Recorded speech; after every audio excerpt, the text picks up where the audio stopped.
ayaan rabaa inaan dhibaateeyo inaan dhaco mobiiladooda aan ka furto ninkii kira ka tahay ee jid maris laga rabo ee badana wadooyinka ay ka xiran yihiin ee inta raali ku noqday in maalin walba madaxa kaliya laga toogto wax sii soco kara maaha shacabka Soomaaliyeed ee muslimka ee ahlu tawxiidka ee qaraabada ayaan rabaa inaan dhibaateeyo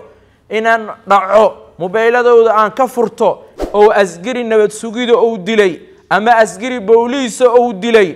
isla markii in asagana la dilo waad awooda laakiin inaad awooda isticmaashaan rabnaa insha Allah ta'ala waxaan codsanayaa oo cod dheer ku codsanaya dilalka arxanka daran bismillah wassalatu wassalamu ala rasulillah waxaan rabaa inaan codkayga ku biiriyo aniga iyo inta samaha jacel dalkayna hooyo inuu noo hagaago umad masiirkooda iyo dantooda guud ka wada tashto ismaqlo inaan naqano inta jacel fikirkooda iyo taladooda anigoo raba inaan ku hadlo ayaan waxaan rabaa inaan ku biiriyo madaxweyne xasan sheekh maxamuud iyo gudoomiye sheekh yuusuf xuseen jimcaale madaale ayaan waxaan rabaa inaan labada mas'uul ku yiraahdo sida soo socota falalka gurcan ee joogtada naqday ay lagula kaco dhalinyarada xoogsatada ay bajaajileyda ayaan waxaan rabaa in xal loo helo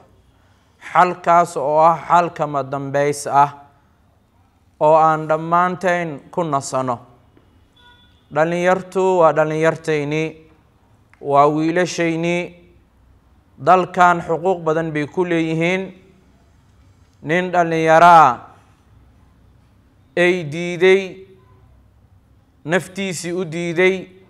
walaalkii ka wacyi geliyay inuu bad ku dhaco yaxaasbadeydkuna uu cuno haddii ilaahay ajashiisa uu dib u dhigo saxarahana ku dhiman lahaay ama qolada maafiyada inta qabsato ay u qabsan lahayd madax furasho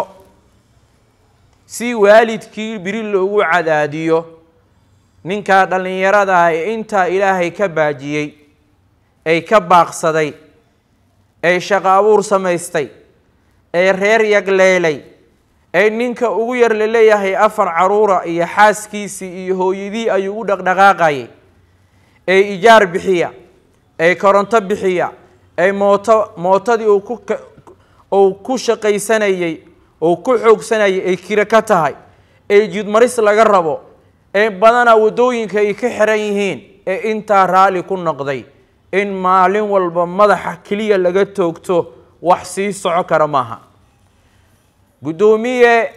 sheekh yuusuf xuseen jimcaale madaale shalay buu ciidanka fariin u diray wuxuu ku dhahayay aqligiinu ha shaqeeyo baraaruga shalay baa askarniga tirsan waxa loo dilay dad shacab ay dileen saaxiibayaalow jooga wili dilku waa socya shalay iska jubay ka dhacday dhacdada wiilka laga sheegayay ay la dilay aad baan u soo dhaweynaya hooyo iyo aaba muslimaha dhalay hooyo iyo aaba muslimaha tarbiyeeyay guri wanaagsan buu ka soo jeeday nin diiday iqaad shacabka Soomaaliyeed ee muslimka ee ahlu tawxiidka ee qaraabada ayaan rabaa inaan dhibaateeyo inaan dhaco mobiiladooda aan ka furto ninkii diiday ee yiri moota anigu aan leeyahay ee aan darawal ka ahay cid ku dhibaatay maysid waxaan leenahay Allah u naxariisto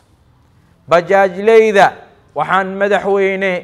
gudoomiye cadaalad baan codsanaynaa dhalinyarta dilka ha laga daayo dhalinyarta gumaadka ha laga daayo dawladdu raali kama aha horaan u sheegay in shacabka ciidanku ay dib ugu soo noqdaan